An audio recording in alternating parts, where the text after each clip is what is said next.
there I am. I showed up. Okay. Hey, everybody.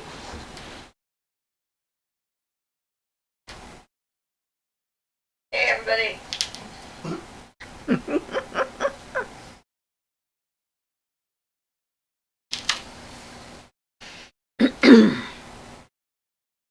And we're off. Fun and games.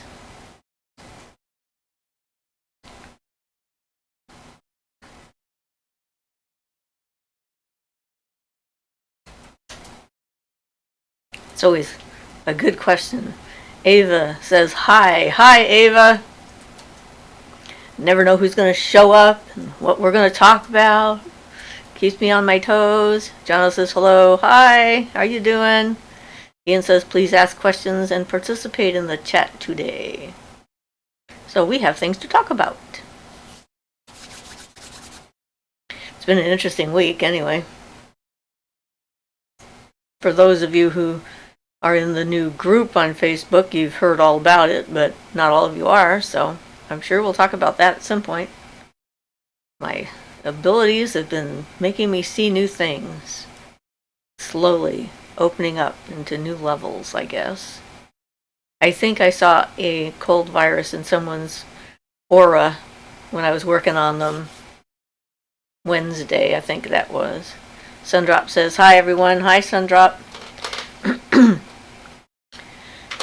It was interesting because it's the second time I've seen the same shaped thingy. Ava says, oh wow. Yeah, it was weird because I was sitting there working on her and it's dim light because I'm doing a massage in her house and there's this flashing like light and it just starts flashing, which is some indication that I'm about to start seeing things. So I'm like, okay, good lighting for this, so let me just sort of scan and see what might be there. And hi, Erin. And I looked, and there was a bunch of different things I saw that I wasn't sure were like either real or important to watch. There's a lot of things floating around and moving around and hovering and so forth. But then there was this shape that was stable. It was staying the same, although it was made all out of lines, but the lines were in the same place all the time, even though they were moving around. And then there was these lines coming off of it, and it was right above the woman's heart center.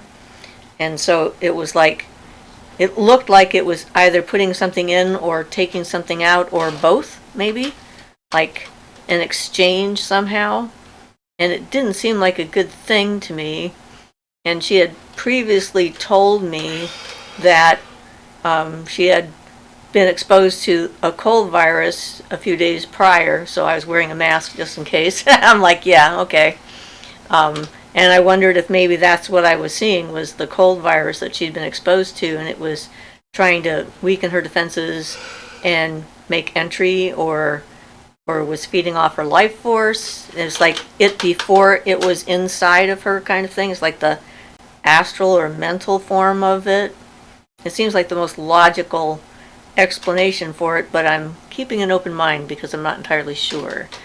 But I used some selenite and made it go away, so we'll find out if she got sick or not when I see her or don't see her this coming week. This will be interesting.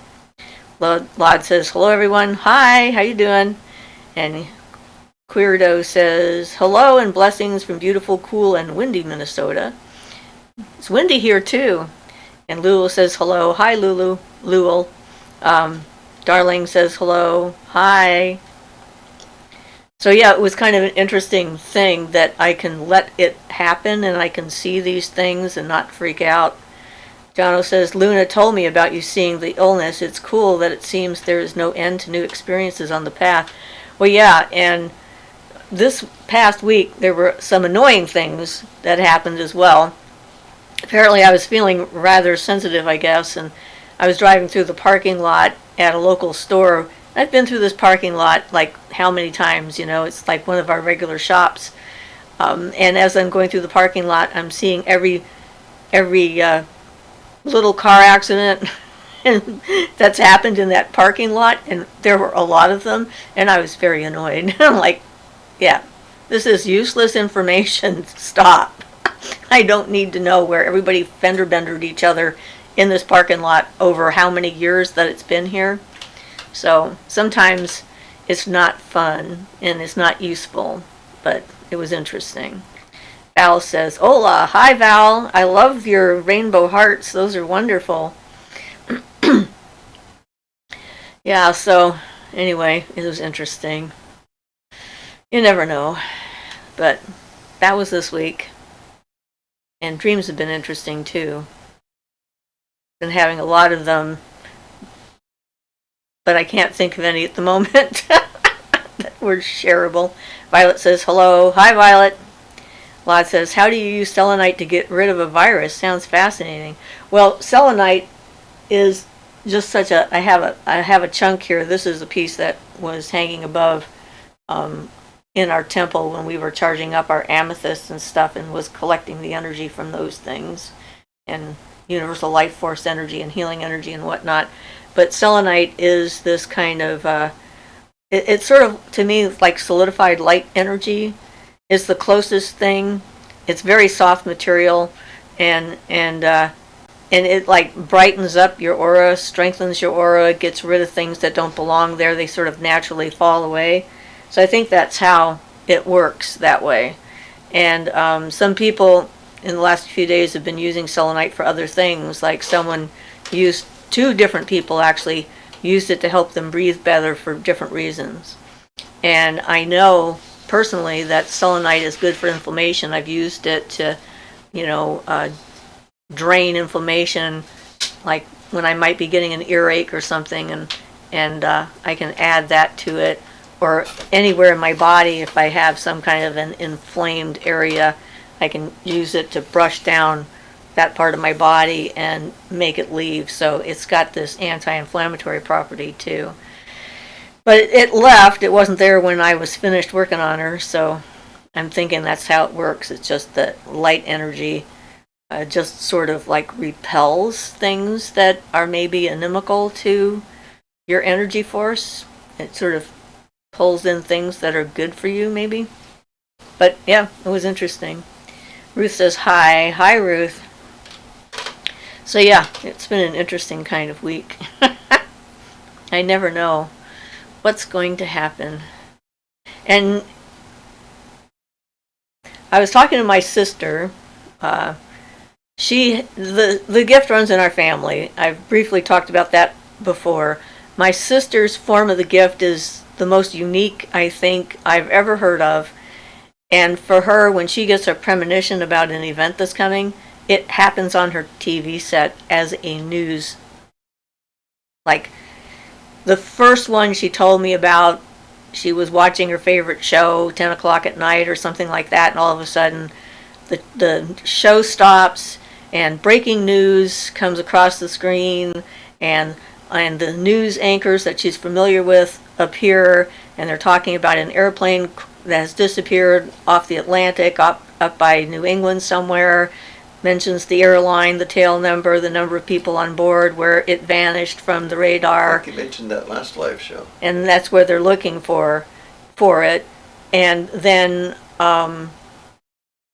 she called the station and wanted to know when they were going to tell her more, and they didn't know what she was talking about. So when I talked to her, she talked about that one again, but then she told me about the air show in Germany, and the same thing happened with that the day before. She got this breaking news, and she didn't realize it wasn't real. So yeah, it was kind of interesting. And maybe it was, I already talked about it, but I don't remember. But there it is again, if I did. So Leonardo says hello. Hi, Leonardo. Ava says, oh my God.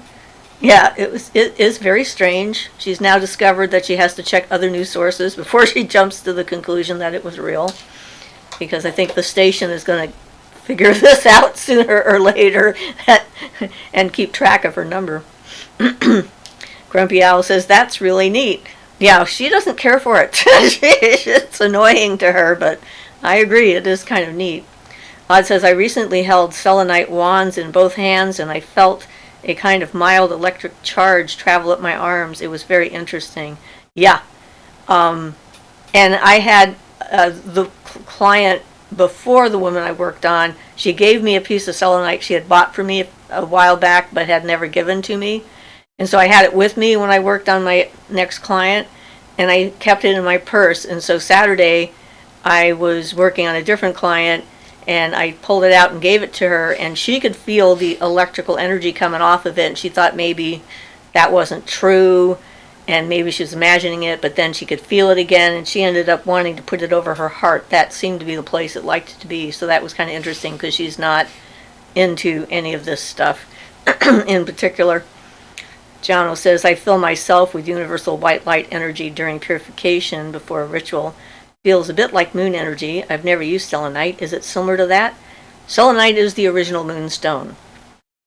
So there you go. That's true. Yeah. Selenite, this goddess Selene of the moon, is named after, it's named after her. And so what we call moonstone now is a different stone. And so yes, it is definitely related to moonlight. Mary says, hi everyone, happy Sunday. We are getting some rain today, which is much needed. The air quality was bad earlier this week from wildfires in Canada. Has anyone else been experiencing that? Oh yeah, I saw some of the stuff. We're on the West Coast, so fortunately this time we didn't get it. We've had it in the past from fires in our state, and sometimes from fires up in British Columbia, but that looked really bad. So I'm glad the weather pattern has shifted and the air quality is improving for people. Lewell says, yes, mild electric charge when holding selenite, exactly. Yeah, it's just has this vibrational frequency that's feelable, definitely to me. Mary says, love to Canada and hoping that the wildfires are going away. I haven't followed it lately, but I hate those wildfires, so scary. Yes, they are very scary, and it seems like they're likely to get worse with climate change as the weather patterns continue to shift. Ava says, that's interesting. I didn't know that. Yeah, it is. When people talk about working with crystals and stuff like that, it's like, that's one of the ones that I would automatically recommend for anyone because I don't think it could hurt anyone ever. I don't think it's the kind of energy that could actually ever do anyone harm or overwhelm them kind of thing. So it would be a safe crystal to start out with to experience the kind of energy that it has. And the other thing that's interesting about selenite from my own personal experience is that its light frequency, that vibrational frequency that it has, can be seen by the other side. And so spirit beings see it. And that has helped me in some of my paranormal investigations. When some type of spirit is stuck in a house and can't find its way out, I can use a piece of selenite to sort of shine an actual light that they can see and lead them out of the house, because it doesn't look the same to them as it does to us. And so it's very confusing for a lot of different kinds of spirits. They get stuck, especially in corners. They kind of like a bird in a window or a bee or whatever trying to get out of a house and going up and not going out the bottom.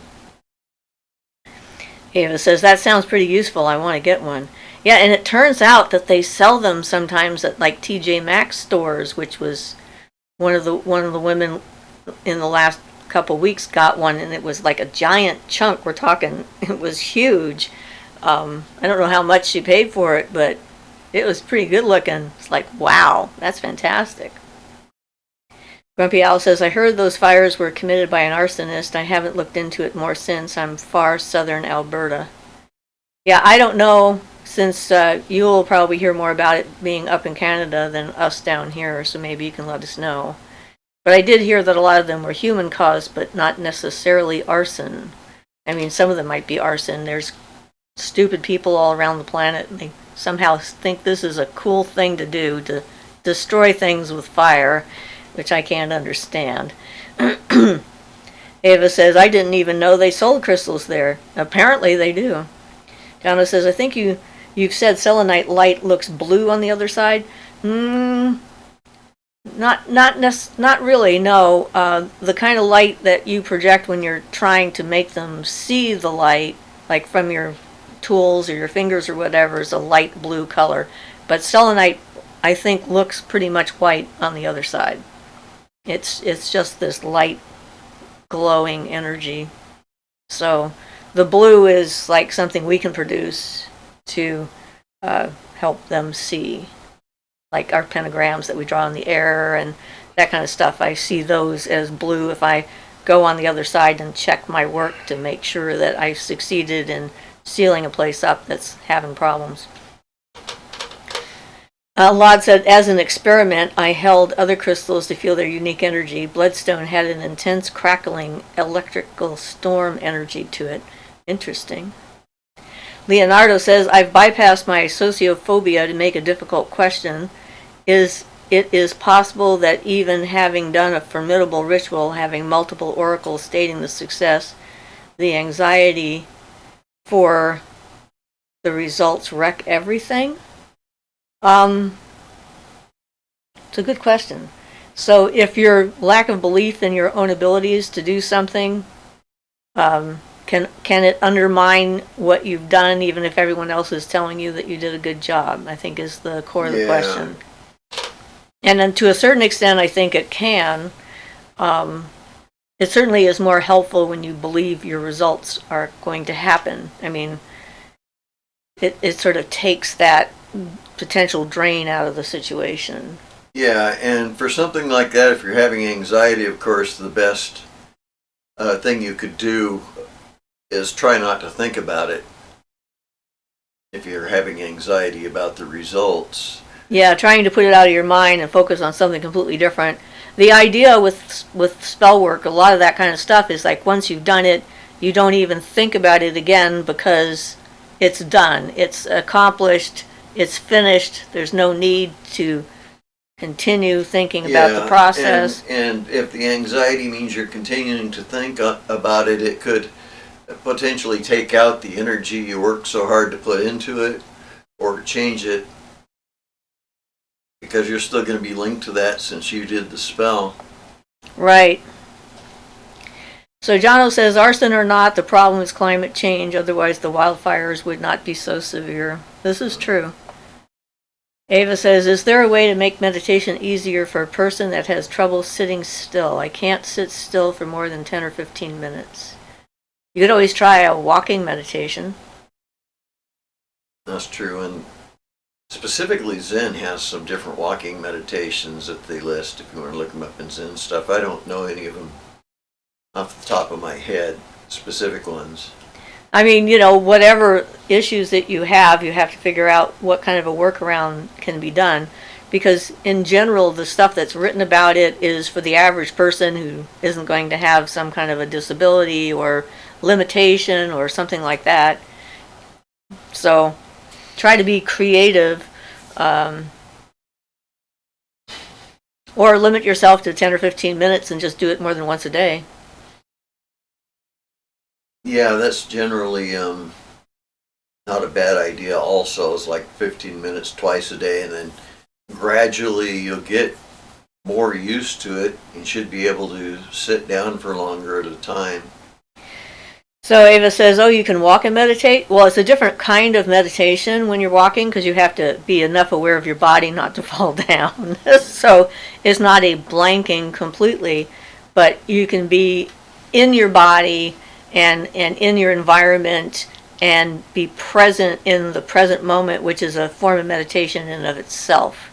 To not be in the past in your head, in the future in your head, but in the present, and not in like an hour ago or an hour from now and what you have to do, but in the present and being in the environment that you're in. Exactly. You want it to be in the present. And one thing I found that works fairly good for that is I've been trying to learn Tai Chi on and off for years and years.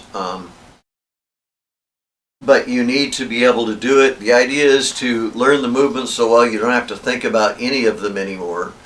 To become the movements and let them flow, in such a way that you give your full focus to that and you forget all of your daily troubles, all the things that come into your mind that distract you and all that.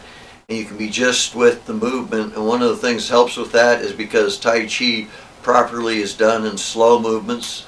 It's supposed to be slow and like pulling silk from a cocoon, and just that attention to that, to making those movements in that way and putting your whole mind on that, and nothing else can help a lot with that. Right, so Tai Chi is a really great moving meditation. And some forms of yoga could also be used that way, like sun salutation is a moving meditation where you're going from one position to another, and generally if you're doing it for that purpose, you're doing it like at sunrise and sunset kind of thing, but you can do it any time of day. Jono says, Leonardo, I've heard it both ways. Barden says, after sending a servitor, forget about it. Money bowls require attention. All I know is if you believe what you are doing will wreck the working, it will. Yeah, and that's true, because your thoughts are very much involved in the whole process. That's it. Especially when you've done it, you need to just make sure by whatever means that your future thoughts don't hinder it. I mean, if you work on things in such a way that your thoughts add to it so that you're charging it more every time you think of it, that's great. You just want to make sure you aren't taking that energy away from it by, like we said, worrying and things like that. So Quirdo says one of the Zen walking meditations was just that, being mindful of one's body and feet, the connection with the earth, etc. Yeah, and the breath coming in and so forth. That's one of the ones I've done, he says. Or she says. Ava says, oh, that's easy for me then. It's just the sitting still that I have problems with. Yeah, so, experiment. Julia says, slips into my spot waving hello to all with a happy smile. Hi, Julia. Welcome. It's always good to have more people. So, yeah. Go ahead, sorry. Well, I was going to change subject, so continue. Oh, well, I was just going to say a little bit more about the Zen stuff, and that's the major goal of Zen is they're called Satori experiences and things, but is to they put it that you're doing things without doing anything, accomplish everything without doing anything, that kind of thing. The idea is that you do things, you have to, but you don't think about it. It happens naturally, and that's one of the real aspects of Zen, is to be still enough internally so if something happens and you do something, you're not. I'm probably putting myself on the spot here because I don't want to go too much into the subject of Zen since this isn't a Zen specific thing, but basically the idea is that mindfulness and forgetfulness of what we call your standard self, your self that has to get things ready and go to work and all that you forget all that entirely and you're just in the moment. Newell says walking with the water without splashing is one way to meditate walking. Yeah, that could be very interesting to try to do that. You'd have to very much be present in yourself to be able to walk in water without making a splash. Quirto says, smile. Yes.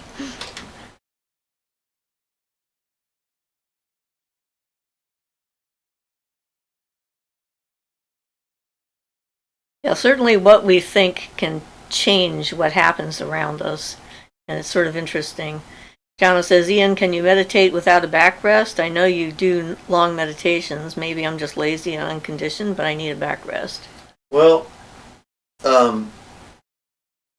yes and no. I will say that I have that issue also. And I hadn't been doing so well with Barden's, where you sit up in a chair without using a backrest, but then I've recently found I'm doing the lotus position and the thunderbolt in the asanas, and I can go about a half hour with no backrest twice a day in either one of those asanas.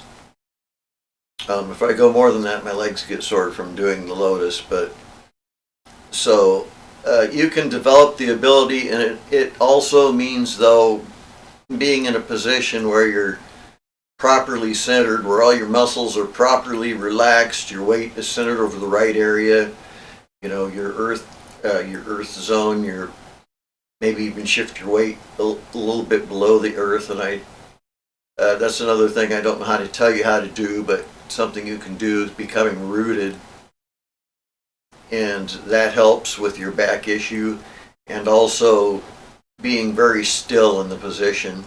I think what causes most of the back issues are slight movements and things, and since I've been focusing on physical stillness in the asanas, I think that's been helping. Less small movements your body makes, the less stress it is on your back. So you can, yeah. I've always had a problem with it. I've recently started getting over it by that method. Just the focusing on total stillness during the asana. I got a lot of practice at that being an art model, because I would do 45-minute poses sometimes, up to that. And they really liked me as a model because of my ability to do that, and the presence that I brought to the modeling seemed to help the artists with the drawing, the life art drawing. So yeah, it is kind of interesting. It is sort of, the only way to do that is to meditate, and I did that when I was a model, and I would be sitting there meditating and trying to be as still and present as possible. It's sort of interesting. Ava says, another thing I want to ask, I'm really interested in the Fae and have been wanting to work with them, but because of the things I've heard, they can be easily offended. Is that true?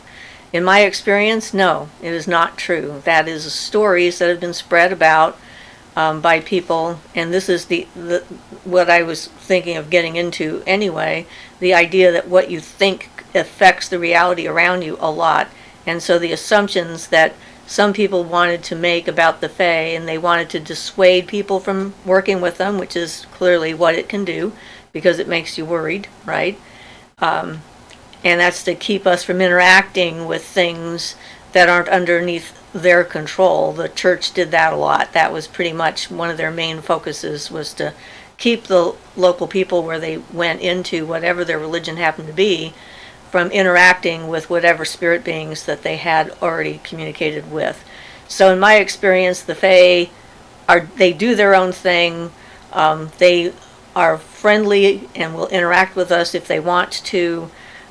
They know our hearts. They can tell what kind of a person you are. There's always historically been a relationship, a positive relationship between the Fae and witches in general, and so those warnings might be true for the average person who doesn't know what they're doing. I don't know, but in my experience, I've never seen them get offended by anything I did, or didn't do, or didn't understand. So that's what I say. That's why I've done 3 videos I think about the Fae, and so you can watch those videos and get some of my stories, I guess, about that. So Mary says, I know that Siofra is a Capricorn. I'm wondering what sign you are, Ian. Did you once say Aries? For some reason I'm thinking that. He's not in Aries. Okay, so Virgo, was there more to that message? Or see, I got a weird disconnect thing, so I'm not sure if I missed something. I don't think so. Not that I can tell. Okay. Maybe that was our internet did a weird thing. Also it says chat disconnected. Please wait while we try to reconnect you, and then successful connected. So okay, good. Okay, so he's a Virgo. Yeah, I'm a Virgo. Solid Earth sign, Mercury ruler. And I'm an Earth sign too. Different type of Earth sign, but also quite solid. Although that's just such a basic thing. My first husband, who was the serial rapist sociopath, had someone do an astrology chart on us, as him and I, as a relationship, and it was a perfect relationship chart. So it's not always any kind of an indication, because it left out everything else. Ava says, I can't tell if those things are true or just things people made up because they're afraid of the Fae. Yes, that's pretty much what they are, made up because people are afraid of the Fae. Grumpy Al says, Alberta climate hasn't changed much as far as I know. Maybe the fact that it's been hot and muggy is why the fires are more manageable. I don't know, but overall it's definitely been changing. Most of the water that was supposed to go to Canada ended up down in LA and California this year for some reason. Luo says, crocheting is kind of like meditation for me. My mind quickly becomes blank and clears invading thoughts. Well, this definitely sounds like meditation to me, yeah. And for me, also physical therapy.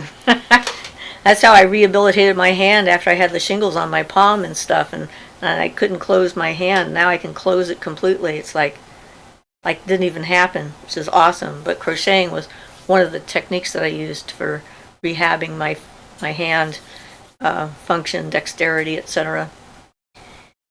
Jono says, Guru Ian. Grumpy Al says, like and that. my uncle fights fires out in the woods. I'm proud to have him as my uncle. Yes, firefighters are awesome. Ava says, yeah, I don't believe in climate change that much either, but people have different beliefs on it. I don't think that climate change is a matter of belief, but a matter of actual science and historical information and so forth. It's changed, and sea levels are rising, and it's real. And it only serves us to not prepare if we choose to ignore the facts. Mary says, my friend gifted me a float in a sensory deprivation tank. Ooh, for my birthday. That sounds awesome. Which is a wonderful way to meditate and be very comfortable as you are floating in salt water in a dark chamber. Yes. Cool. We have one in Bandon. I've never gone to it because, I can't afford to go and do it. But it is, yeah. I love that idea. Ava says, yeah, that's what I was thinking as well, because I have never actually heard people talk about negative experiences with the Fae that much. I've heard people made things up about them. Yes. Ruth says, do you know why hyena is coming to me? Let me think. Well, hyena is animal-wise scavenger, works in packs, is more powerful with a group than alone. They tend not to hunt alone. Just trying to think of what I know about hyena. So maybe you're gathering, you need to gather your people together for protection? Yeah, I don't know. I don't know enough about hyena either. Yeah, There's I don't know. basically nothing. It's just a wild guess. Of course, some of my wild guesses are pretty good, but I guess you'll have to figure out why hyena is coming to you. Probably do some research and see what the Native Americans thought about hyena, or the natives. That'd be in Africa. Yeah, I know, not Native Not- Americans, but natives. Right. You know. Native Africans. Yeah. Maybe Jono knows something. Julia says most hyena breeds are matriarchal based too. And Ruth says, okay, thank you. Yeah, maybe Jono has something to add since he lives in Africa, in the general area. Not that he should know everything about everything African. But hey. Mary says, I'll have to remember you want to float for your birthday in January? We all could donate for it. Well, I'll have to find out how much it costs. Yeah, that would be awesome. Who knows what I would see. Yeah, things can happen. Julia says, ooh, great idea, Mary. I like this. I've never experienced it, and that would be awesome. I would enjoy it for sure. Now I'll have to find out if it's still there since COVID. Jono says, hyenas are terrifying, and girl hyenas have massive willies. Now you know. All right. I guess that's all we get. So you'll have to do some research on that. But yeah, I mean, I was watching a documentary, a paranormal documentary this morning, and the conclusion that the investigator came to, he's been doing this for 25 years, and his evidence was interesting. His conclusion, however, of why they can't get complete and accurate evidence of the other side or whatever other dimensions existing is because if they proved that there was life on the other side or continuing on the other side, then faith wouldn't be a requirement and no one would need it. And if no one had believed that there was something that could happen to them on the other side, that they could, like, go to hell or something like that. If they were bad, there would be no reason for them to be good. And I'm like, I wholeheartedly disagree with that conclusion, because as pagans, most of us don't believe in hell, even if some of us might, and it doesn't stop us from being nice people, and people who believe in reincarnation, like me, and know that it's real. It doesn't mean I don't want to live a good life, the one that I'm in. So I think it was very interesting and very bizarre to me that was his conclusion after all of that. And yeah, it was interesting. Bruce says, laugh out loud. Mary says, what town do you say the float tank is in by you, Siofra? Bandon, Oregon is where it is. Feel Alive Music says, hi, are my messages not visible? Well, this one's visible. So I don't know if you've done other ones that were not. Jono says, I see you now, music. And Ian says, first message I've seen, same here. Ava says, does everyone have a past life? Well, I'm assuming if you're that new, you probably wouldn't last very long here because you don't know how to do anything right. So probably. And if you look at time existing simultaneously, past, present, and future, then yes, all of us have. Yeah. Julisso says hello. Hi, Julissa. How are you? So I don't know what Feel Alive wants to talk about. We now know that he has messages. So, yeah. I mean, to me, it's just a fact of reality. Certainly a fact of my reality, since I was born remembering a bunch of them. And, well, 2 in particular when I was born, and then I remembered a bunch more as time went on. So, I'm pretty confident about the ones I remembered from the time I was 4. I think if you were to take the average person on the earth, I'd probably place it in the hundreds in most cases. Something like that. At least, you would think. There's got to be some with less. Well, I think that spirits are created new all the time. That doesn't mean that, there's no running out of spirits or souls or whatever. It's like everything else that's in existence. It's like, plants evolve and they go to seed and they make new plants and animals and they transform and continue on and become new shapes and stuff, but they're continuing, and new kinds of creatures happen and whatnot. So I don't see any reason why there's a specific number of souls in existence, which is a theory I've heard a lot of, which makes no sense to me, as nature isn't like that. But, yeah. Feel Alive says, never mind, I need to ask your opinion on why gods are not perceived the same way by every culture. Are gods fake and all there exists is energy, since every culture describes them differently? Okay, so gods and goddesses are described based upon the people that are in charge of the culture and what use they may or may not have for the stories. And mythology sort of reflects the transforming society. So ancient mythologies are going to be different than current mythologies because, society has changed a lot, or different groups of people have been in charge and so forth. And it's sort of like a combination. It's like you can use mythology to subjugate a group of people and make them do what you want by threatening them with something, which is kind of Judaism, Christianity, and Islam. The roots of that seem to have to do with power and control over women and society in general, and controlling what people know, what they're allowed to know, whether they can read or not, etc. And the stories are all that they have left, and those stories illustrate a being that is that you should fear, and anything can happen.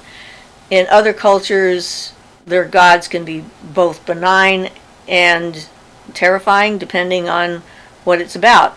And at the base, it's kind of like a representation or an outgrowth of natural forces. So like Kali as a destructive goddess is the one who saves the world from evil, because she has that power to be able to destroy things. And, nature is about destroying and bringing back to life and transformation and all this other stuff.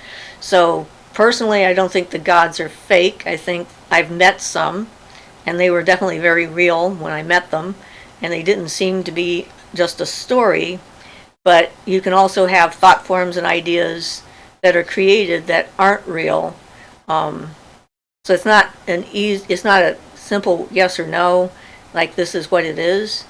But one of the things I like about paganism is you have a lot of different kinds of energies to choose from, different types of deities that can help you in whatever situation you're in. So if you need someone who's strong, you go with one of the gods or goddesses that's protective, warrior spirit kind of thing. If you need something that's softer or healing, so there's a lot of choices, and they can change as you change.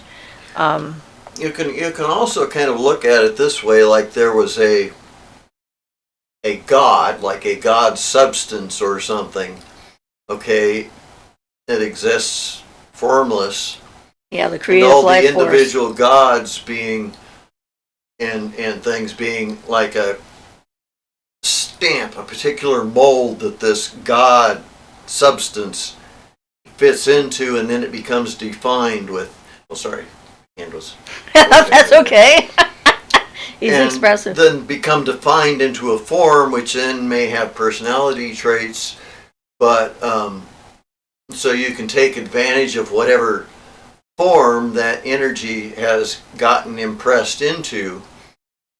So you can kind of look at it that way, like there's a formless God, but the concept of God as formless, and without any human attributes is hard for people to identify, so it's got turned into all these anthropomorphized versions, and that's what most of the gods and things are, in my opinion. They're, a bit of the universal energy that's been given a certain form so that worshipers and things could work with it. Yeah, and in a sense, that formless God is like all of the energy of everything in existence throughout the universe. Every atom is a part of that. So no matter what it is, whether it's animate or inanimate, it is a part of that life energy, existence energy. Right, and ties that back to the Akasha throughout Exactly. all things, and so that's... Yeah. And so, it depends on where we are, what level we're at, what we can interact with, what we choose to interact with, and everything else. But it doesn't mean that the other things aren't there too. Okay, so Ava says, does your soul carry your... Whoops, I missed one. Go back up. Julia says, are vivid dreams connected to past lives like deja vu? Sometimes. Sometimes they're premonitions or clairvoyant visions. Sometimes they're messages from your higher self to you to sort of, help you grow and stuff like that. It's not one thing or another.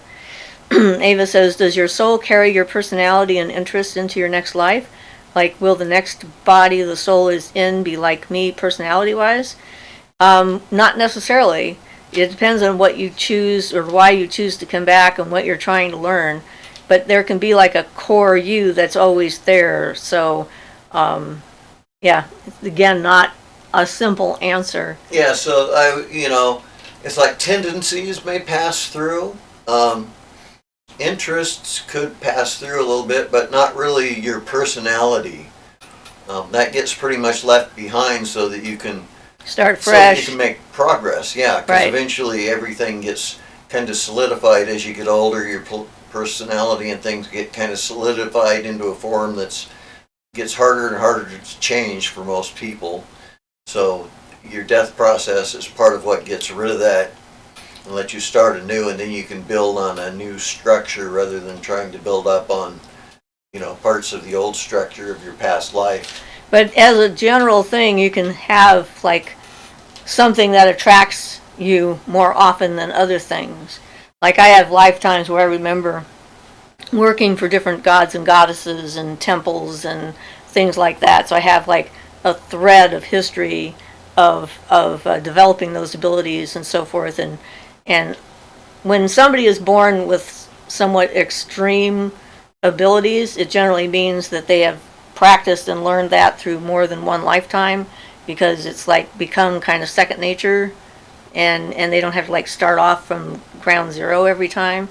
And then there's those people that are just like, the incredible musicians and so forth. I met a spirit in the basement of a print shop here in town that he got killed in, there was some gun battle, a short one apparently, and it used to be a saloon, and he was behind the bar and he got shot and died instantly, and really never left and didn't go anywhere, and he was painting.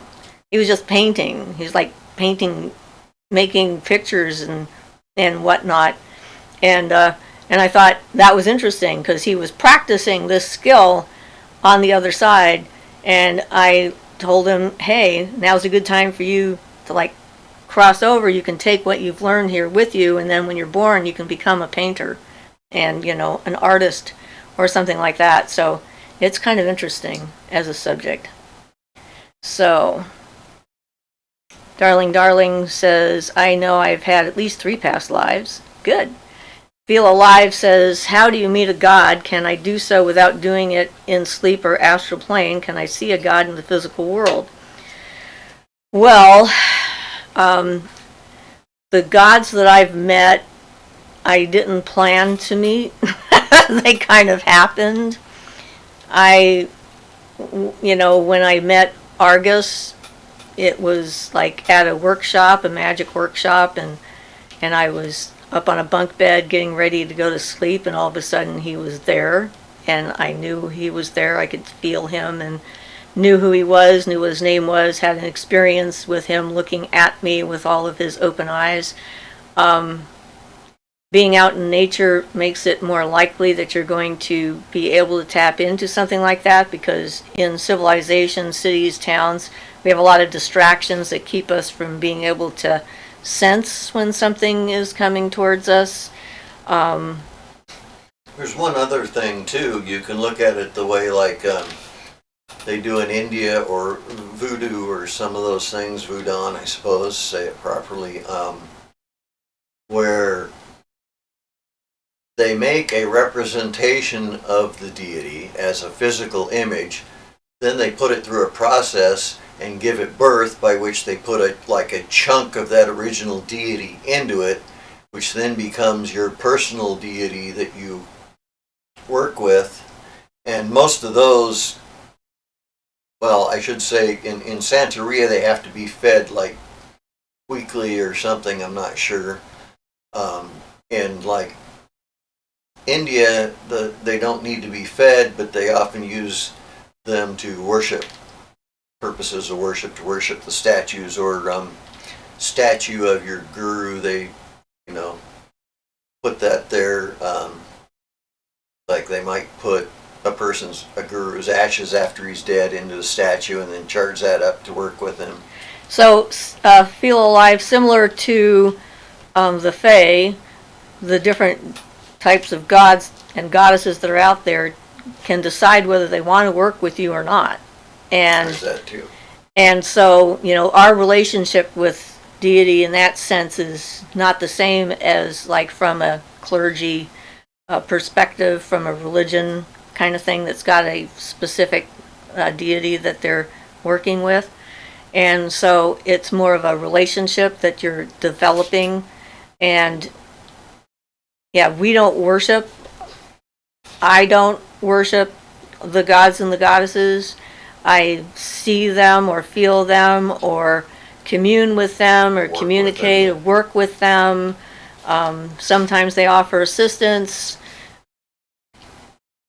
It's kind of difficult to explain. Well, again, when you're working with them, it's a certain form, so you just have to, either you're in agreement with that form or you're not, and it can be either way depending on your personality and what the personality associated with that form is. Right. If you want to meet a specific type of deity, You can get pictures of it, find out more about its mythologies, its history, its attributes, and so forth, the colors it might like. Like if you were looking to connect with the goddess Bridget from Ireland or something, one of the things you can do is buy a doll with red hair and dress her all in green, or write poetry, or get a picture of her, or you know, because she, the kinds of things that she likes are inspired words and things from her followers or from her people or what have you. And so each one is going to have a different set of things. It's kind of like, deciding what you're going to wear, what fits your hair or your body style or whatever. It's like all about personal choice when it comes to that. And then if they think that they like you and they want to work with you, then they'll agree to do so. They may not always. And there's a lot of different meditational exercises you can do to try and connect with that. But it takes time. So Grumpy Owl says, I was recently thinking about serial killers and how some of them really believe that those people they kill will be their slaves on the other side. I hope that is not the case. No, that is definitely not the case. That is a delusion that they have. And you're right, there are some of them that think that.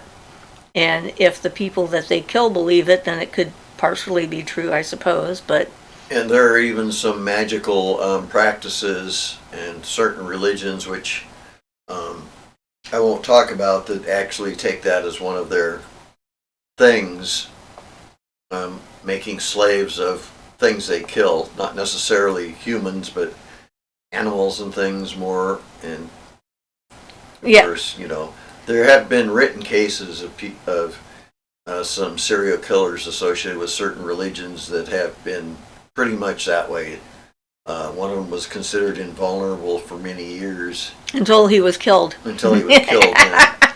It worked up to a point, and every time it worked, it inflated his ego and made him certain that it was true, that he was invulnerable, and eventually there was a shootout with the police that he didn't survive. I could only read about 3/4 of that book because it was just too hard to take reading about the actual Yeah, we don't even stuff, want to think about him. All right, but yeah, and people are delusional. That's what we have to say about that. Quirdo says, Ian, your description of the concept of divinity reminds me a lot of how Kuan Yin is occasionally described, able to present themselves in whatever form someone needs to get the message they need. Yeah. Ava says, oh my God. Feel Alive says, I see you believe in reincarnation, so do you also believe in the reincarnation soul trap and that this world is a prison made to harvest our energies by the archons? No, absolutely not.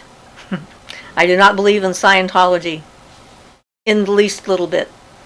And I don't think that that's true. And I think I'm going to do a video about that subject at some point because I was thinking about that the other day. The way we think about things can really affect our afterlife by a lot. And I don't think that this is a trap here. I think what this is an opportunity. And I think that this is a place that we can make beautiful by paying attention to it and by doing what needs to be done. And that this doesn't have to be somewhere where we feel stuck.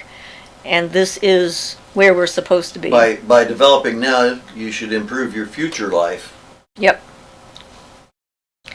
Lulu says, okay, I have morbid question, trigger warning. We all must live through our program no matter how hard life is. And if we terminate this program, we will have to do it over again. So better to live through difficulties than escaping because we can't escape it anyway. What do you think? Well, okay. According to Barton, if you leave your life before you finish what you were supposed to do, then like purposely committing suicide on purpose, yeah. Then you are going to end up sort of in stasis, sort of in a no place, nowhere kind of thing, in a holding pattern, waiting until you would have finished the life. So you're not really getting out of anything earlier. And you're right, if you don't go through it and learn it and so forth, then you're not, it isn't a good escape. Yeah, I want to add to that, though, that your whole life. I mean, I think the word program is and not quite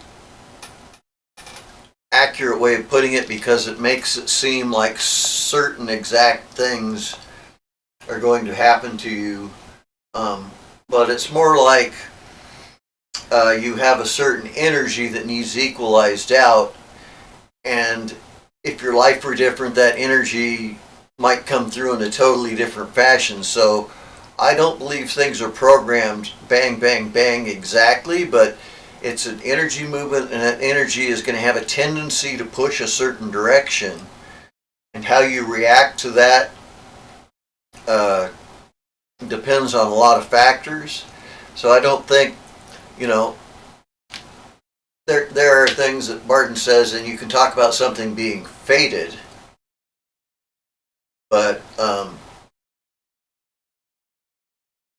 Yeah, there seem I to don't be think sometimes it's- some fates you yeah, can't avoid. I mean, when it's fated like that, when Barton talked about it in his book Verbato, he looked ahead in the future and saw it happening, so it was fated because of the guy's own built-in personality attributes and the way he acts and his emotions, the way he was brought up and everything. So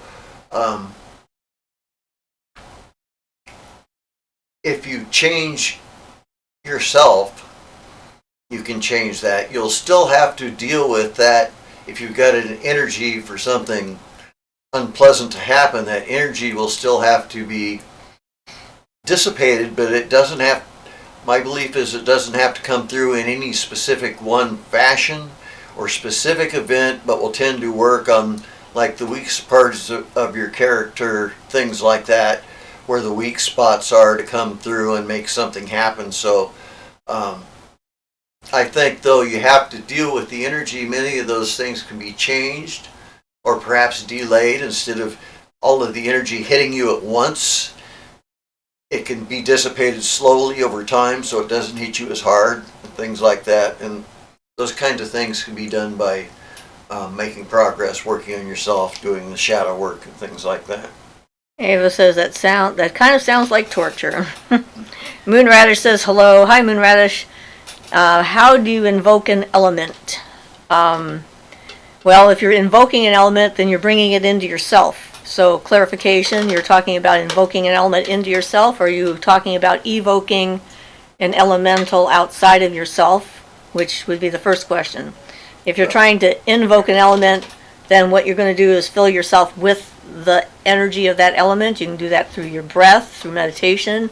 You can breathe in the quality of the element into your body and fill yourself with it and let it affect you. But if you're going to do that, you want to breathe it out again when you're done so that it doesn't become overwhelming. And you can experience the element directly to understand it better in some cases. I wouldn't recommend going in a fire, but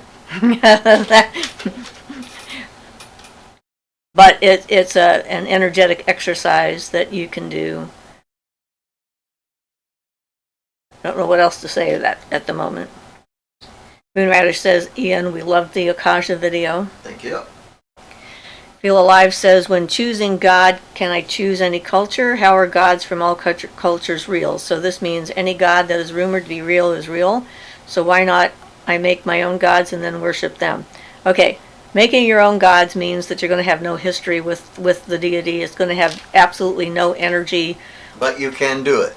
And it is very difficult to do, and it's, in my opinion, a pointless exercise, because why bother putting all that energy to make a brand new god when you've got One that's thousands of them that are already out there and available to use? All of that worship from their worshipers, hundreds of thousands of worshipers and prayers years, and things, thousands of years all aimed at that God form, will have increased its power in that, and so you could get in touch with a much greater power.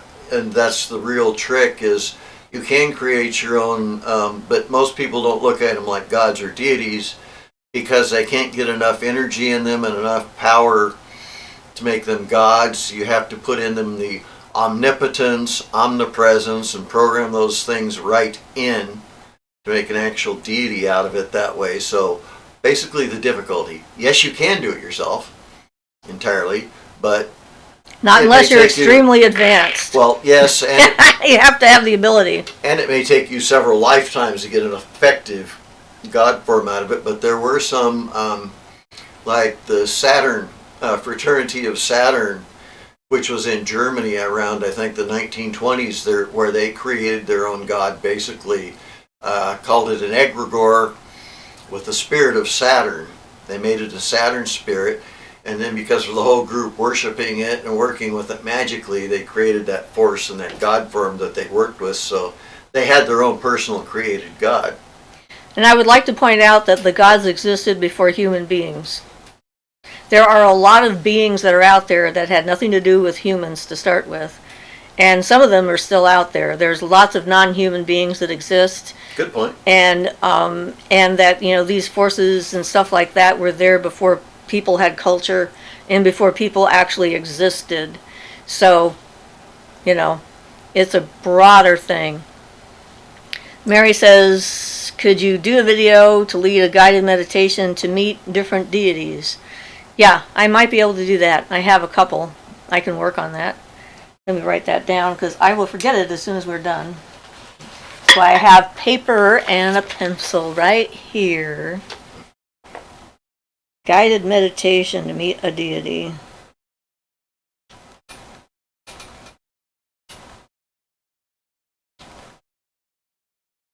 Okay.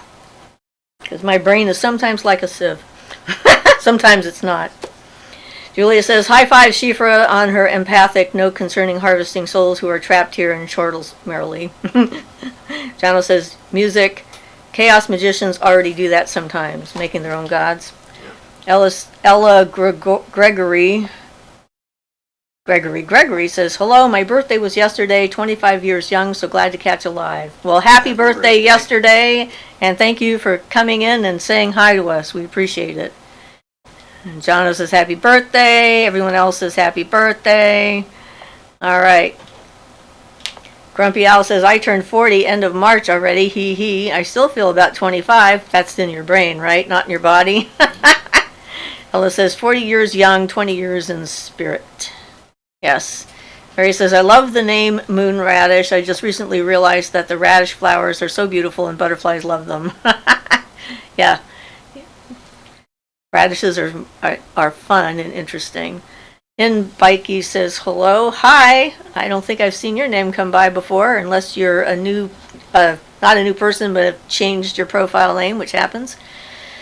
Feel Alive says, so if I create a god myself and increase its followers enough, then it will become a powerful god in a few centuries. This means humans are more powerful than gods since we essentially create them? No, it does not mean that.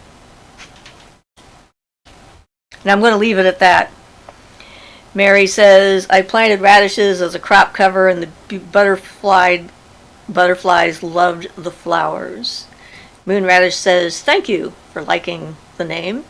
Ella Gregory says, I have been guided to focus on past life regression. Do you have any tips? Okay, be cautious and be open-minded and be safe. If you're going to do past life regression, have someone with you who can help to bring you out of it in case something goes wrong. Make sure that you call upon your guide, your guardian angel, your higher spirit, whatever you want to call it, that you will only remember things for the greater good of you and that no harm will come to you.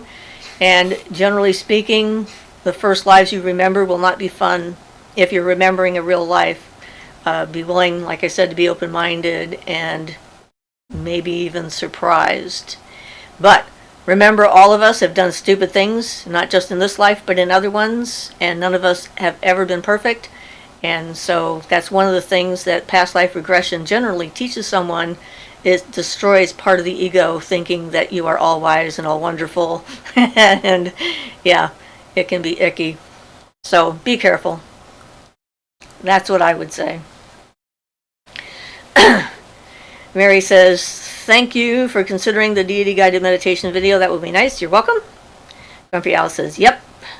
Moon Radish says, can you talk about evocation of an element? So when you're evoking an element, you're bringing it outside of yourself into your space. So if you're casting a circle and you're calling in the elements to be there to guard your circle, to make sure the energy is good, to add energy to what you're doing for the circle, that's an evocation. And the pentagram, the elemental pentagrams for each of the elements is one of the ways to help focus your energy on that specific energy form, to call it in That element, yeah. and to give it a place And by the in way, between your, their reality and ours. also, you can draw those pentagrams over a talisman or something you want to charge with those energies, which would also be evoking that elemental energy. Right. And so whenever I cast a circle, I'm casting all 5 elements and evoking them into my space. So I'm like talking to them. I use the other names for the heads of the elements, not the archangel names, because I don't have any real connection to Christianity anymore, and I don't want to make one. So that helps in that regard for my subconscious. And then draw each of the pentagrams around in the circle, and then the Akashic spirit pentagrams above and below, and then connect them all together into a sphere of energy that is a protective ball. And I often do that before I go to bed at night. I don't do it every single night, but it's been there for a long time, so I don't have to redo it too often at this point. So, Hinbike says, very informative. Is it because once you create a god, it will grow on its own as a being so older, been longer? It's really kind of a too deep of a subject to discuss on a live show like this. Yeah, it's actually quite complicated if you really want to get into it. And there's a lot of different aspects. It takes kind of a deep understanding of the subject to be able to do it. Mary says, do you believe in parallel lives? I think in the possibility it can happen, but I don't focus on it because it's not useful. Jono says, to meet Aphrodite, I did purification, made the room nice, candles and everything. I had a pomegranate as a gift. My robes were clean and I smelled nice. Then I just called to her to visit, and she did. Yes, that is one of the ways you can meet a god or a goddess. Ella says, thank you. Bill Alive says, what's your favorite movie show that especially showcased magic, witchcraft without the hocus pocus? It's practically impossible to find one. Yeah, that's one of the things, if they don't have something, if it's not a little unrealistic, then it's mostly not going to be interesting to the audience, so it's hard to find something that's just realistic on the subject. I've seen 2. One was The Last Keepers. I just really liked that one. I liked the words that they used and the sort of, it wasn't overblown like so many of the others. There was another one that was, I think, Norwegian, and it was about a young girl who was coming into her power, but I can't remember the name of that one. It was in another language with subtitles, and I watched that, and that was probably one of the more accurate kinds of movies I think I've ever seen. I've been getting contacted in the last couple of weeks by people who think Harry Potter magic is real, which has been interesting. And I was thinking about that and how, when the first Charmed came out, a lot of people got interested in magic, and a lot of the traditional witches who were already in existence were kind of annoyed by the whole thing because, it's not how magic works. But it did get a certain groups of people interested in the subject, and some of them stuck with it, because this is not a path for everybody. It's a lot of practice, a lot of soul searching, a lot of self-work, a lot of instruction, a lot of reading and thinking and stuff like that. It's not just a go buy a witch kit and now you're a witch. But it did serve a purpose in that sense. It also muddied the waters mightily greatly about what clairs are and how they work and what you actually do see or don't see when you're having an experience, because, when you're doing it on film, everybody can see it. It's not the way it works in reality. And I think the same thing has happened with the Harry Potter series, that, the idea that a wand picks its magician is not true in a sense, but it is also true in a sense. It's like you get attracted to a certain kind of wood, and the wood, the spirit of the wood wants to work with you. It's sort of a two-way street. It's just not one or the other. It's, kind of both, and yeah, it gets complicated. So there aren't very many. I enjoy them mostly, except for Hocus Pocus, which I can't watch, or the number 2 I can't watch. I got so annoyed with it in the first 10 minutes I turned it off and never watched it again. But, that's it. It's entertainment. So, Quirdo says, what are the other names for the elements? I have a book by, I think, Michael Craig about ceremonial magic, but never connected it with it, in part because of the Christianized aspects. Would be helpful. Yeah, I believe he uses like the archangels and Right. the pentagram ritual and things like that, and those are So traditional Western magic. Peralda is air. Jin is fire. Lady Sorry. Nexa is water. And Gob is earth. There's no name for Akaja or spirit as far as it goes, because it is everything, so there would be no name. Those are the names that, they're traditional names that have been used, even though the jinn has got some negative connotations in Islamic culture and stuff like that. It still works better for me, at any rate. And those are the titles. I mean, you could sort of make up your own titles, I guess, like the King of Air or the Queen of Water or something, if you wanted to be more general. And that would probably still work. I just, this works for me. That's kind of what we went with, was because we weren't all that fond of the Christianized aspect, which of course is Raphael in the east and Gabriel in the west. And these were ancient names, and not only that, but they have some validity in Barden's system of Kabbalah. So the name of the earth elemental Gob is actually a Kabbalistic formula to allow you to control the earth element.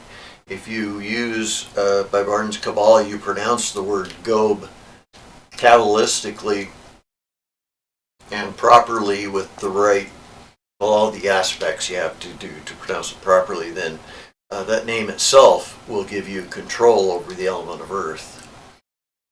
So not only is it a spirit, you can look at it like a spirit or deity of the earth, but also make use of it as a Kabbalistic formula. So if you'd have to focus on that specifically for a long time to be able to do that. But yeah, what it's worth. So we preferred other attributes, but those are both mostly like the name of the office, the spirit, So the head of earth. What am I trying to say there? I don't know.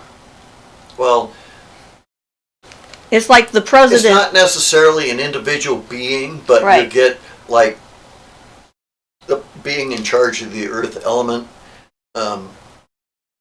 because they're offices, they're not individuals. That's why 10 people might evoke the same being at the same time and actually get results, Right. because they're not like, They're more a title.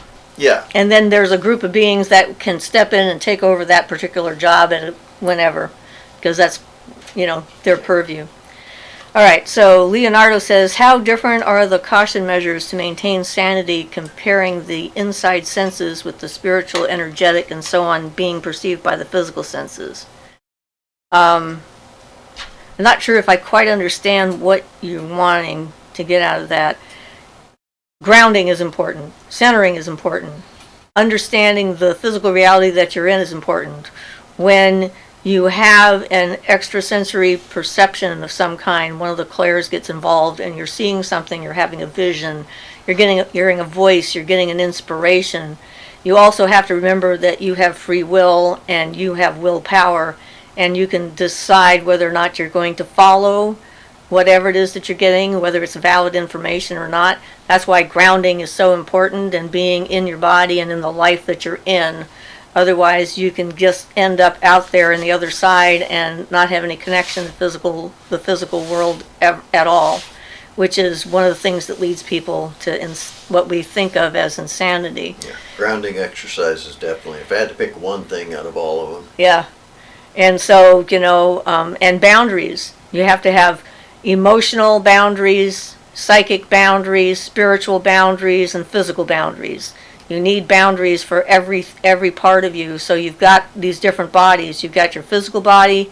You want to keep people far enough away that they're not going to hurt you, or keep people out of your space that might do you harm. You have your astral body, which is your emotional body. You want to keep people out of your life that are going to put you down and be mean to you and so forth. You've got your mental body, and you want to keep people away from you that are going to try and undermine everything that you think and you believe, and your inner reality and so forth, and try to confuse you, which a lot of sociopaths just absolutely love to do. And then you have your spirit body. So, each one of those things has got its own set of boundaries, and you are responsible for making them. So hopefully that helps. We have videos on how to ground and so forth that you can follow. Moonrider says, I had a vision during a meditation of myself being tied and dragged behind running horses. Past life, I suppose. Yeah, that sort of sounds like that. Not fun. Hinbikey says, thanks, though how often do you go live? Once a week, every Sunday at 2 o'clock. Our time. Pacific time. The time we're at. Now. Every week. Mary says, that's a good point about the usefulness of a belief like parallel lives. Thanks, I needed that answer. Well, yeah, I mean, there's so many different potential beliefs out there. We could just sit here and go crazy trying to think of them all and trying to decide if they're valid or not. Quirdo says, at Hinbikey every Sunday. Oh, thank you. Yes, I'm sure you're right now. Right now. Mary says, what deity would you say is most connected to Litha, Midsummer, Summer Solstice? Let me think. I'll have to give that some thought. Sun deities, I'm assuming, would certainly be close. There's both male and female solar deities. I'll give that some thought. Grumpy Owl says, that's hilarious that people thought about Harry Potter. Well, yeah. I mean, if you don't know what paganism is, and you're like 16 and you see Harry Potter and it's pretty exciting, and I can understand it. Ella says, my full name is Gabrielle. Haha, people always assume that I'm Christian. Okay. I try not to make assumptions. Quirdo says, thanks for the info and suggestion that it's possible to use other names or titles for the elements. I'll have to rewatch the live to catch them all. They flew by quick. Well, we have a whole series. I just typed them in down below. Oh, yeah, but we also have a series of videos on each element. Right. So you can go to the videos about the elements, and we've done one video on each element to give people more information about that. So that can be useful. Moonradish says, can your astral body be harmed or killed? I don't think so, but that's me. I don't think it's possible. I think you can get harmed in the sense of going into the wrong place and being damaged by your acceptance of something that comes at you, maybe. But yeah, so I'm not sure. Inbikey says, what about light body? That would be your spirit body. So Ian has added that for Quirdo. Leonardo says, sorry the bad English, I'll try again.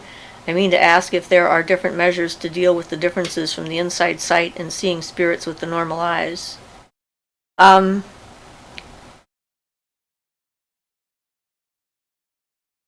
Well, I see things with my eyes open now, and I didn't always. Sometimes, most of the time I felt more comfortable seeing things with my eyes closed and in my head rather than having my eyes open. But now I can actually see things and allow myself to see things with my eyes open. So being really grounded helps when it comes to that, so I don't feel like I'm going crazy kind of thing.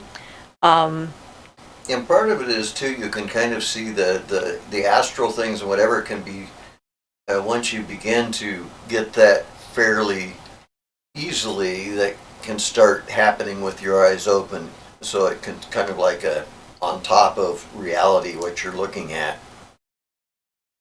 If that makes any additional sense. You have to train yourself to allow yourself to see things with your eyes that aren't physically there, and it takes time and effort to do so. But if you start off in the daytime when you can see everything else around you, which helps to negate the lizard brain's desire to jump and run when you see something that isn't supposed to be there. Not entirely, but it does help a little bit. Yeah, it's a practice. Not sure how much I can say right now. But you learn to unfocus your eyes, and you see with your astral vision while your eyes are open. So you can see both the physical reality around you, plus you can see the spirit world that's there. And it's not really something you want to do all the time. Like I said, when I was going through the parking lot and I'm seeing all these things that, happen with accidents in the parking lot in the past, it's like useless. Once I was going through a store and I kept seeing people shoplift in the store that weren't there, and I'm you want to be able to have that. I was quite annoyed by that. Yeah, you need to be practice can make that accessible when you need it, and so that you can turn it off when you need to. Yeah, that was funny when I was seeing all the shoplifters. I'm seeing all this stuff and I'm going like, stop. I'm going like, just stop. And I'm doing this, and Ian looks at me and he says, what's going on? I said, I'm tired of seeing people robbing in the store. There's nothing I can do about it now. They already happened. It's like, it's pointless. Okay. I'm like, I'm so glad he doesn't think I'm insane. When something like that happens, he just says, okay, just give me some information. So, but yeah, that's all I can say, I guess. And Quiro says, thank you, Ian. He got it. Luna says, hi, Siofra and Ian. How are you? I'm very late to the party tonight. Yes, you are, but thank you for dropping by. Jono says, hi, Luna. And yeah, we're doing okay. You'll have to rewatch this, though. A lot has happened. Moon Radish says, do you ground or not ground before going to the astral? I always ground first because I want my body to be grounded and secure.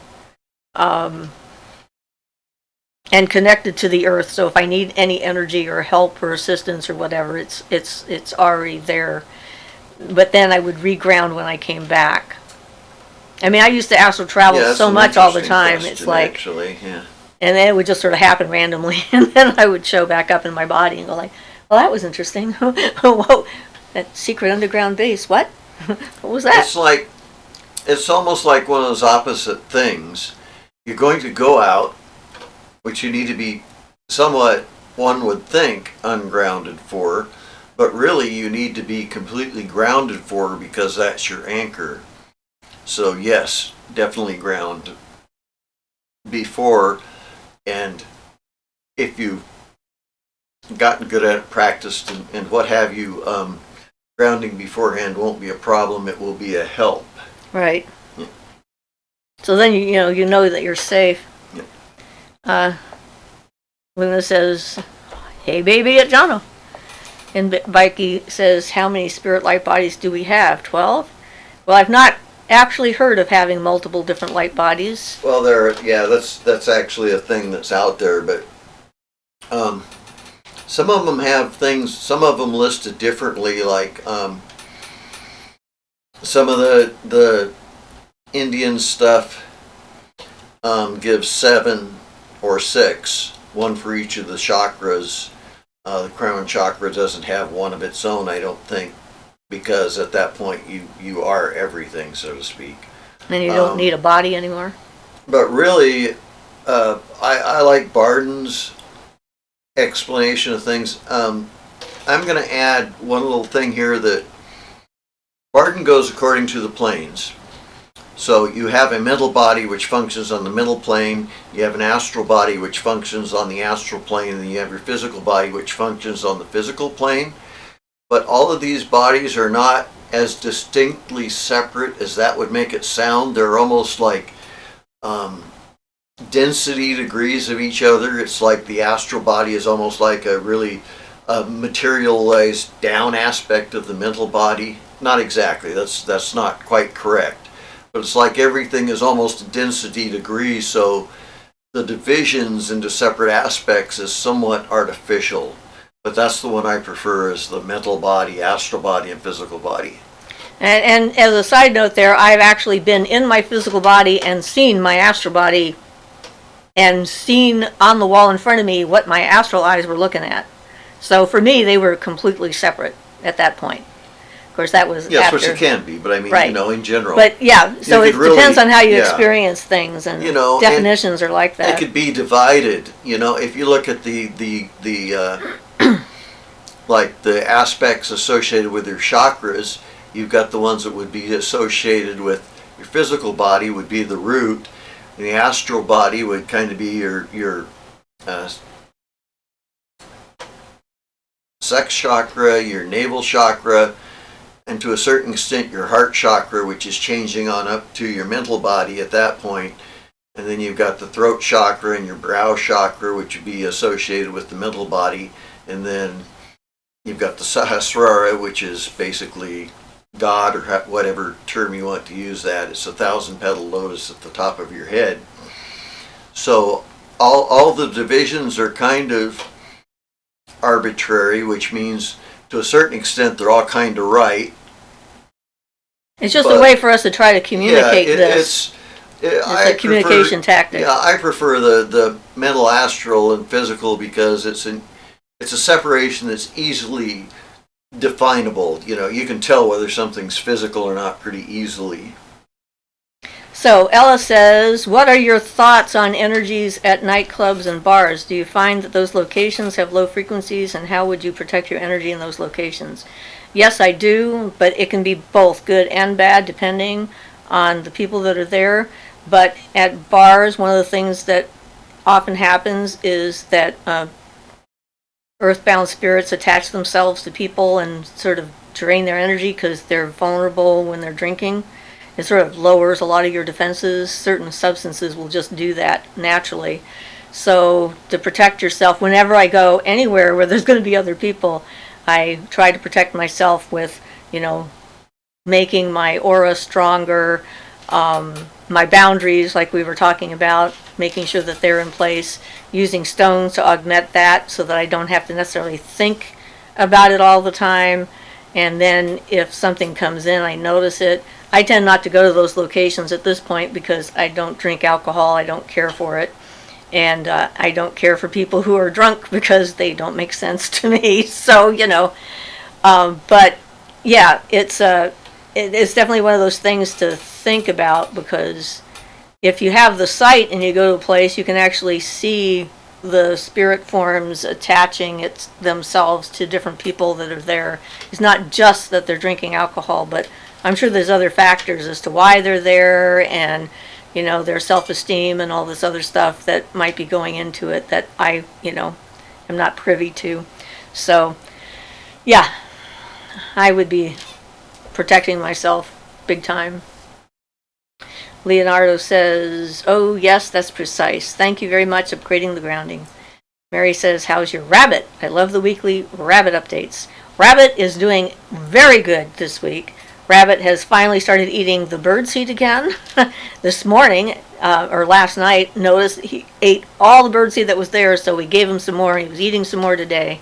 So he is now being rabbit. He's actually rabbiting, and he ate an entire head of romaine lettuce this week, and I had to buy a second head of romaine lettuce, which he's working on now, and he is starting to eat his pellets and his hay. So and he's getting more energetic, so I'm thinking we're doing pretty good. So, and says, haha. Moonrider says, what are some of the upcoming videos? Well, I plan on doing one about who was Barden, in the sense of not discussing his works, but because we have a large amount of records of him as an actual person and where he lived and his students and things like that, going over some aspects of his life that we know about and some things that people saw him do and things like that. At least one of them, and then I'll... And there's something on gurus you're going to do, and apparently I'm doing a guided meditation to meet a deity, and I have some other ones. I want to talk about a subject of the fruit of the poisonous tree, how things begin, can tell you how things will end. I also want to talk about my concept of holographic intuition and explain that a little bit more and what I mean by that. I sort of coined that term on my own. You want to... Yeah, somebody did that, never mind. Yeah, so... In says, how do you develop this spiritual vision? A lot of practice, and you can watch some of our videos on the subject, like psychic abilities and psychic self-defense and shadow work and all this other stuff. And Ella says, love it, thank you, that's exactly what happens to me. I see spirits attaching to people. I thought I was just seeing things. Well, I'm so glad I could confirm your suspicions. And yes, you are seeing accurately. That is one of the things that happens. Quirdo says, not to rush our goodbyes, but thank you for a wonderful live stream, both you two and the community. Appreciate this time together with like-minded folk. Blessed be and have a good weekend. Thank you very much. And Mary says, yay for rabbiting, yes. We are very happy. And the rabbit and the cat are actually interacting a lot more. In the beginning, the rabbit would not go by the cat if the cat was like long ways. Now the rabbit goes underneath the cat's legs and just like scoots right by your leave or anything. So it's pretty fantastic. Although when the cat is jumped on by the rabbit, when the cat is on my lap, that doesn't end well for any of us. I don't like it. Rabbit doesn't like it. Cat doesn't like it. So it doesn't end well. But then everybody's off my lap. So that's what that does. But yes, I'm very happy about that. And if you have anything you want us to do videos on, you can leave it in the comments. There's the community bulletin board kind of thing on YouTube. You can put it in, you can make a community post and send us a message that way. Sometimes YouTube doesn't always process messages the way I think that they should. Like, I read a message and then I click okay, approve this message, and then I can't find it again, which is very annoying. So if I don't respond to a message, then that's what's happened. So anyway, have you done a video on celestial magic? No, I don't think we have. So anyway, we'll leave it at that. And thank you all for being here and making our Sunday fun. We've had a blast. We always do. And we'll talk to you guys later. Blessed be everybody.